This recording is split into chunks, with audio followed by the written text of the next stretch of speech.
ខេត្តរតនគិរីគឺជាខេត្តដាច់ស្រយាលមួយដែលស្ថិតនៅភូមិភាគឦសាននៃប្រទេសកម្ពុជាយើងកាលពីឆ្នាំ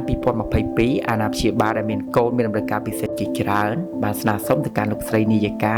នៃសាលាអប់រំពិសេសក្តីសង្ឃឹមកុមារឲ្យមកបើកដំណើរការសម្រាប់កូនរបស់ពួកគាត់ដោយមើលឃើញពីផលលំបាករបស់អាណាព្យាបាលទាំងអស់នោះទើបសាលារៀនអប់រំពិសេសក្តីសង្ឃឹមកុមារសម្រាប់ចិត្តពង្រីកសាខាមកកាន់ខេត្តមួយនេះក្នុងដើមខែតុលាឆ្នាំ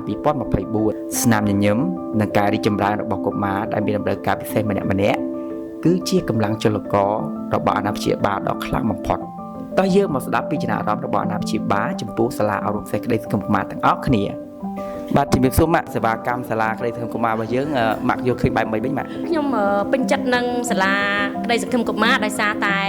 ការបង្រៀនរបស់គាត់មានរចនាសម្ព័ន្ធត្រឹមត្រូវចាវិធីសាស្ត្ររបស់គាត់គាត់បរៀនទៅឃើញកូនយើងទីចម្រើនមានការយកចិត្តទុកដាក់ទៅលើកុមារតាមបំពេញតាមតម្រូវការរបស់គាត់ធ្វើឲ្យម្ដាយពុកទាំងអស់គ្នាហ្នឹងគាត់មានក្តីសង្ឃឹមទៅលើកូនហ្នឹងបន្តទៅមុខទៀតអញ្ចឹងយល់ថាល្អព្រោះអីសាលាហ្នឹងជួយបង្កើនការយល់ដឹងក្រោយពីដាក់អូនចូលរៀននៅសាលាយើងតើប៉ាឃើញថាអូននេះចម្រើនអីខ្លះប៉ាខ្ញុំឃើញថាតាំងពីគាត់បានមកចូលរៀនមួយរយៈហ្នឹងគាត់មានការផ្លាស់ប្ដូរច្រើនក្រោយមកក្រោយពីបានរៀនមួយរយៈនៅសាលាក្តីសង្ឃឹមកុមារហ្នឹងឃើញគាត់ចេះស្នើសុំគាត់ចេះជំរាបសួរចេះហៅជំរាបសួរជំរាបលាចេះហៅប៉ាម៉ាក់កូនខ្ញុំគាត់ចាប់ដើមចេះបែងចែករបស់ហើយនឹងចេះធ្វើសកម្មភាពបន្ថែមនិយាយទៅបើកាត់ពីមុនគឺវាខុសគ្នាច្រើនពីមុនគឺគាត់អត់មានអារម្មណ៍អត់មានទំនាក់ទំនងអត់មាននិយាយទៅសឹងថាគ្មានអីទាំងអស់ចង់បានអីពីមុនគាត់អត់ចឹងទេ